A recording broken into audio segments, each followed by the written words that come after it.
जय हिंद दोस्तों, नमस्कार। स्वागत है आप सभी का आपके अपने YouTube चैनल पर। दोस्तों, आज की इस वीडियो में पढ़ने वाले हैं संस्था के बारे में। आपने नाम सुना होगा कि यह संस्था खुली है, ये संस्था खुला है, यह संस्था खुला है, इस संस्था का निर्माण अभी अभी हुआ है। आखिर में यह संस्था होता क्या है, संस्था होता क्या है, इसका पता तो लग ही जाएगा। और संस्था की क्या क्या विशेषता होती है, संस्था खुलने का क्या क्या महत्व होता है, और संस्था से एक समाज को क्या क्या लाभ होता है, इन सभी चीज़ों को इस वीडियो में देखने वाले हैं। यानी इस वीडियो में हम लोग क्लियर करने वाले हैं संस्था की अर्थ एवं परिभाषा, संस्था की विशेषता, संस्था का महत्व, जो आपके लिए बहुत ही इंपॉर्टेंट है। तो देखिए, सबसे पहले हम लोग ये जान लेते हैं कि संस्था का उद्देश्य क्या होता है, क्योंकि यदि पहले ये जान लेंगे कि इसका उद्देश्य क्या है तो थोड़ा पढ़ाई में इंटरेस्ट बढ़ जाएगा। तो देखिए, जो संस्था का उद्देश्य होता है मनुष्य की आवश्यकताओं और हितों को पूरा करना। आप तभी से पढ़ चुके हैं, तभी से पढ़ रहे हैं कि संस्था या समुदाय या समिति जो भी है, सभी क्या कर रही है कि मानव समाज की आवश्यकताओं की पूर्ति कर रही है। ये बार बार समाज की आवश्यकताओं को पूरा करना, व्यक्ति समूह की आवश्यकताओं को पूरा करना, आखिर में ये क्यों हो रहा है? आखिर में कोई भी चीज़ हो रही है तो मानव समाज के लिए क्यों हो रही है? तो आप को याद दिला दूँ, आप भूलिए मत, आप पढ़ रहे हैं समाज शास्त्र, और समाज शास्त्र में केवल समाज के बारे में, समाज के उद्देश्यों के बारे में, समाज की आवश्यकताओं के बारे में ही अध्ययन किया जाता है। तो देखिए, उद्देश्य क्या है संस्था का? एक संस्था का उद्देश्य क्या होता है? मनुष्यों की ज़रूरतों, आवश्यकताओं और हितों को पूरा करना। यानी मनुष्य जिसमें खुश, जिसकी आवश्यकता है मनुष्य को, उसको पूरा कर लो। इसीलिए अनेक समिति, अनेक संगठन, अनेक समुदाय, अनेक संस्था खुलती हैं।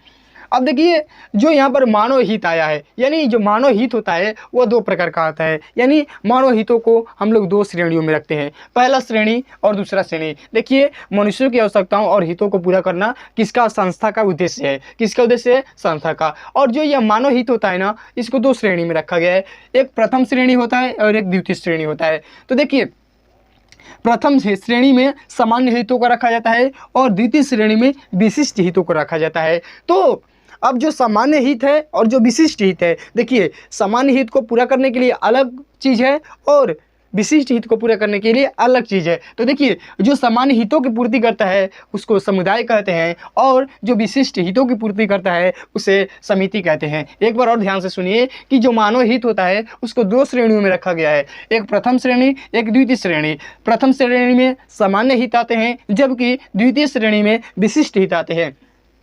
सामान्य हितों की पूर्ति कौन करता है? तो समुदाय सामान्य हितों की पूर्ति करता है, और विशिष्ट हितों की पूर्ति कौन करता है? तो समिति विशिष्ट हितों की पूर्ति करता है। अब देखिए, अब बात ये आती है कि क्या किसी एक ऐसे चीज़ का निर्माण किया जाए, एक ऐसे चीज़ का निर्माण किया जाए, जैसे कि पेन आता है, पेन काला अलग, नीला अलग, लेकिन ऐसा भी पेन है जिसमें काला और नीला दोनों की एक ही व्यवस्था है। जैसे आप काला पेन किनेंगे, नीला किनेंगे, लाल किनेंगे, और अलग अलग प्रकार के कलर का पेन किनेंगे, तो आपको अलग अलग लेना पड़ेगा। यानी वो अलग, यानी ढेर समूह उसका लेना पड़ेगा।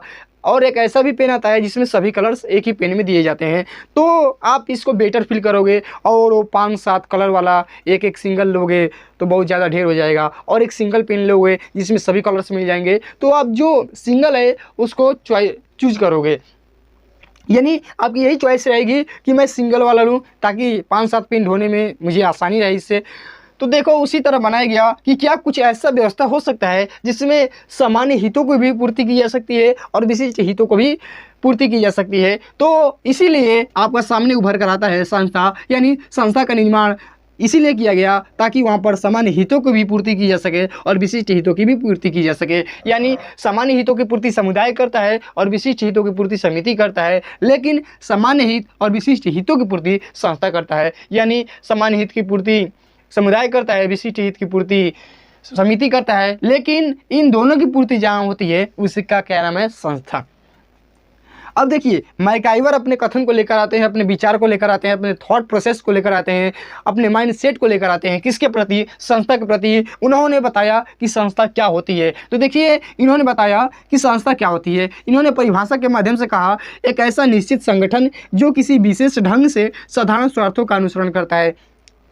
देखिए, एक ऐसा निश्चित संगठन, यानी संस्था एक ऐसा निश्चित संगठन है जो किसी विशेष ढंग से, किसी एक तौर तरीके से साधारण स्वार्थों का अनुसरण करता है, यानी साधारण स्वार्थों को, यानी मनुष्यों की इच्छाओं की पूर्ति करता है, उसी को क्या कहते हैं? संस्था। यानी एक ऐसा निश्चित संगठन है जो किसी विशेष ढंग से, विशेष तौर तरीके से क्या करता है? साधारण स्वार्थों का अनुसरण करता है। यानी साधारण स्वार्थ का मतलब कि जो मानव की जरूरत है, जो मानव की इच्छाएं हैं, जो समाज को चाहिए उसको पूरा करता है, उसी को क्या कहते हैं? संस्था कहते हैं। तो आपको अभी तक क्या सीखने को मिला कि संस्था का निर्माण मानव की इच्छाओं, मानव की हितों को पूरा करने के लिए होता है।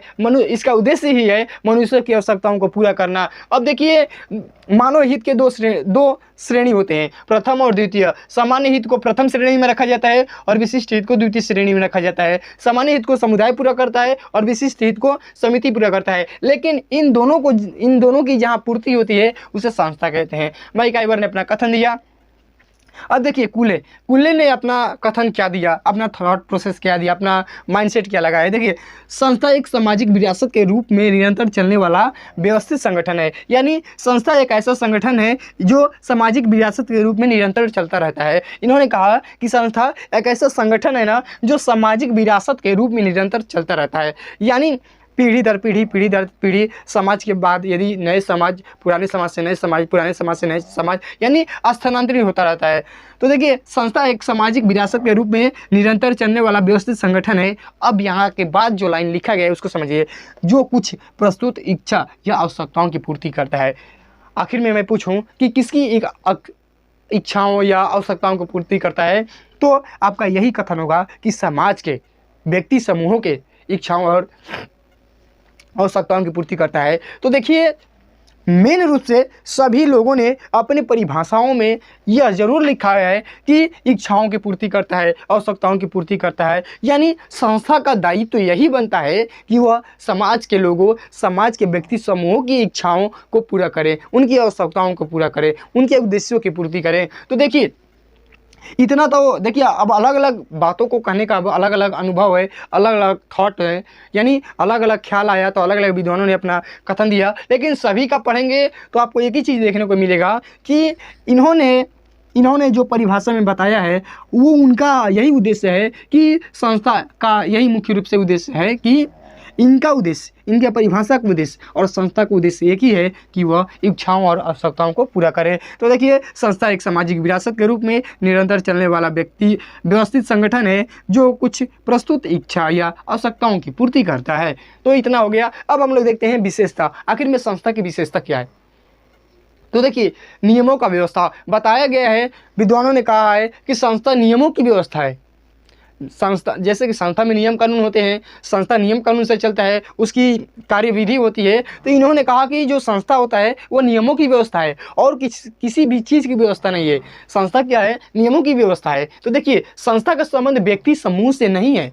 कहा गया है, पहली लाइन कहा है कि संस्था का संबंध व्यक्ति समूह से नहीं है। आप बताइए, किसी संस्था को व्यक्ति चलाता है, वो अलग बात है कि उसमें व्यक्ति रहते हैं, लेकिन वह व्यक्ति किसी नियम के दायरे में रहकर उस संस्था का संचालन करता है। तो उन्होंने, विद्वानों ने कहा कि जो संस्था होता है वो नियमों की व्यवस्था है, न कि व्यक्ति समूह का। यानी संस्था को व्यक्ति नहीं चलाते हैं कि चलो हम चलाते हैं, नहीं, संस्था को नियम कानून चलाती है। इसीलिए कहा गया है कि संस्था की व्यवस्था यानी नियमों की व्यवस्था, संस्था होती है वह नियमों की व्यवस्था है। जैसे बैंक क्या है? एक संस्था है। क्या आप चलाते हैं उसको? नहीं, नियम कानून चलाता है, हमारा संविधान चलाता है। तो ये जो है ना, ये संस्था वो नियमों की व्यवस्था होती है, ना कि व्यक्तियों की। तो संस्था का संबंध व्यक्ति समूह से नहीं है, यह अनेक नियमों का एक व्यवस्था है। यानी यह, इसका संबंध किससे है? नियम कानून से है। अब देखिए, संस्था नियमों से चलता है, ना कि व्यक्ति समूह से।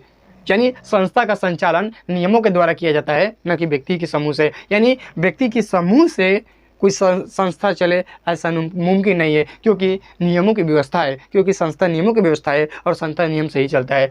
अब देखिए, अमूर्त प्रकृति, जो संस्था है वह अमूर्त प्रकृति है। क्या है? यानी संस्था का कोई रूप नहीं है, कोई रंग नहीं है, कोई बनावट नहीं है, कोई सजावट नहीं है, तो अमूर्त प्रकृति का है। यानी संस्था क्या है? अमूर्त प्रकृति का है।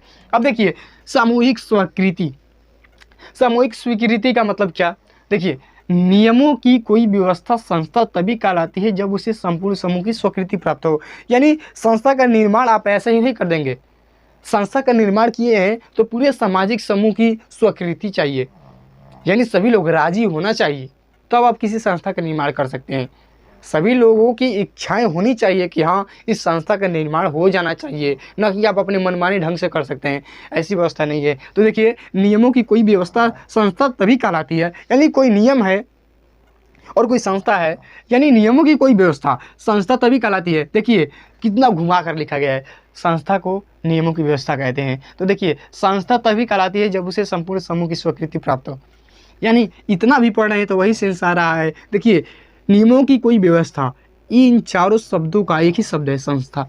यानी कैसे कैसे विद्वान अपनी बातों को कहने का तरीका देखिए उन लोगों का। देखिए, नियम संस्था क्या है, नियमों की व्यवस्था है ना। तो देखिए क्या लिखा है, नियमों की कोई व्यवस्था संस्था तभी कहलाती है, या सिर्फ ऐसे कह सकते हैं, नियमों की कोई व्यवस्था तभी कहलाती है जब उसे संपूर्ण समूह की स्वीकृति प्राप्त हो। यानी संस्था वही कहलाती है, संस्था वही चीज़ है जब संपूर्ण समाज उसको चाहे कि हाँ हमें इस ज़रूरत है, इसका निर्माण होना चाहिए, तभी संस्था का निर्माण होता है। यानी इसमें सामूहिक स्वीकृति होनी चाहिए, न कि 2-4 लोगों की सहमति होनी चाहिए, संपूर्ण समाज की सहमति होना चाहिए, संपूर्ण समाज का योगदान होना चाहिए, संपूर्ण समाज का सहयोग होना चाहिए। अब देखिए, सुपरिभाषित उद्देश्य। देखिए, संस्था का सुपरिभाषित उद्देश्य होता है, सुस्पष्ट उद्देश्य होता है, और उसी उद्देश्य की पूर्ति हेतु संस्था का निर्माण किया जाता है। सुपरिभाषित उद्देश्य यानी इसकी उद्देश्य क्या होती है, सुपरिभाषित होती है, यानी पहले से सुस्पष्ट होती है, उसी के बाद हम लोग संस्था का निर्माण करते हैं। अब देखिए, अस्थायित्व। संस्था क्या होता है, अधिक अस्थायित्व होता है, यानी संस्था अधिक अस्थायी होता है समुदाय और समिति से ज़्यादा। यानी समुदाय और समिति की तुलना में संस्था क्या होता है, ज़्यादा अस्थायी होता है, समुदाय और समिति से ज़्यादा अधिक अस्थायी होता है। कौन, संस्था। तो ये रहा हम लोगों का संस्था, जिसमें हम लोगों ने जाना उद्देश्य क्या है, इसका परिभाषा क्या है, अर्थ क्या है, इसका मतलब क्या होता है, महत्व क्या होता है और विशेषता क्या होता है। तो आपका इतना ही रहा। तो देखिए, वीडियो कैसा लगा कमेंट में अवश्य बताइएगा। आपके कमेंट का बहुत ही बेसब्री से इंतज़ार रहता है कि जो मैंने मेहनत किया उसका रिजल्ट मिला ना। मुझे संकोच होती रहती है कि शायद जो मैं वीडियो बनाया इसमें किसी को कन्फ्यूजन ना हो। यदि कोई कन्फ्यूजन है तो आप कमेंट बॉक्स में कमेंट करिएगा, उसका आंसर आपको ज़रूर मिल जाएगा। तो देखिए, वीडियो कैसा लगा कमेंट में अवश्य बताइएगा। चैनल पर नहीं तो चैनल को सब्सक्राइब कर दीजिएगा। यार आप वीडियो देखते हैं सब्सक्राइब नहीं करते हैं तो प्लीज़ चैनल को जरूर सब्सक्राइब करिएगा, क्योंकि आपके लिए मैं रोज वीडियो लाता रहता हूँ। फिर मिलेंगे अगले नेक्स्ट वीडियो के साथ, तब तक के लिए आप सभी का बहुत बहुत धन्यवाद। वीडियो को अंत तक देखने के लिए दिल से धन्यवाद।